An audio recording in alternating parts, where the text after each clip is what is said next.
What's going on, folks? Hope you're having a wonderful night or day. Welcome to the Enshrouded playthrough. I've been enjoying the crap out of this game for the past couple of weeks, and I've been really looking forward to starting this, but it's been a long time since I made a video on this channel, and I thought it might be best to put it here instead of on the main. But I've been having an absolute, like I said, like a blast with this game. It's been so fun learning about all the different systems, and it's probably one of the most, if not the most in-depth survival game that I played so far, especially for early access.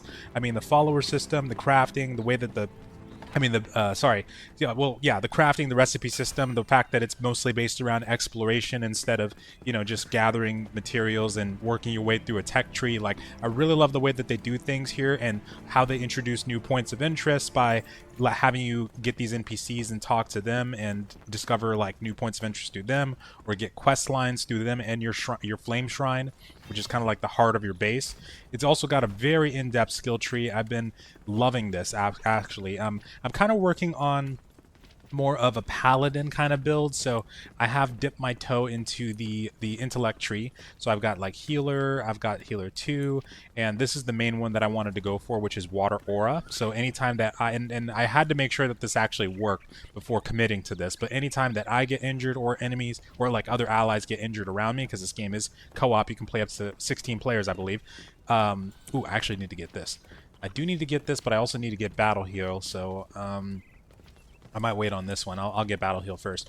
But yeah, so anytime anybody gets injured in my vicinity, including me, I'll start to regenerate health. So that part's really cool, but it's got an extremely extensive skill tree here, like a ton of different paths to go down. Been really loving it. One thing I'm really hoping that they'll do in the future is also give us access to combat pets. That's kind of like my absolute hope. I think they do have companion pets, like you can tame cats and dogs and stuff like that, but yeah, I don't think we have anything like a companion or like actual combat pets quite yet, or NPC guards that can actually guard your settlement. I think that's something that's potentially might be coming in the future. I don't know for sure, but I have heard that raiding mechanics, like having mobs raid your base, that might actually be a thing in the future.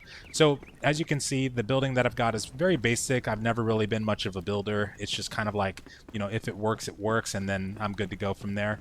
But even with that, I feel like I did, a little decent job for a little starter base here. But I'd like to do some exploration, because you can build in a lot of different places and actually figure out where I do want to build, because and there's even like NPC cities that you can come across that I've heard about. There's all kinds of stuff that you can find out in the world in multiple biomes.